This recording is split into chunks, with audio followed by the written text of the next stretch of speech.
আমার চ্যানেলে সবাইকে স্বাগতম। আজ আমি আপনাদের করে দেখাবো হায়দ্রাবাদি দম চা।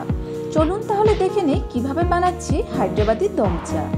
এর জন্য আমি যে কয় কাপ চা বানাবো তার দ্বিগুণ পরিমাণ জল আমি দিয়ে নিচ্ছি। আমি 1 কাপ চা বানাবো, তাই আমি এখানে 2 কাপ জল দিয়ে নিচ্ছি।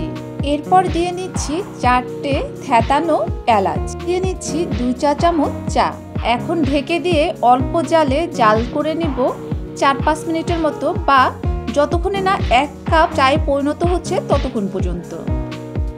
আমরা এখন কাপের ভিতরে দুধটা রেডি করে ফেলবো। এর জন্য একটি কাপে নিয়ে নিচ্ছি 4 চা চামচ পরিমাণ গুঁড়ো দুধ, এরপর দিয়ে দিচ্ছি 2 চা চামচ পরিমাণ চিনি। এখন সামান্য উষ্ণ জল দিয়ে এটা আমরা ভালোভাবে গুলিয়ে নিব। এর মধ্যে চা টেনে 1 কাপে পরিণত হয়েছে। এখন আমরা চা সরাসরি এই কাপে ঢেলে নিব। এখন ভালোভাবে নাড়িয়ে নিলেই তৈরি হয়ে যাবে হায়দ্রাবাদি দম চা।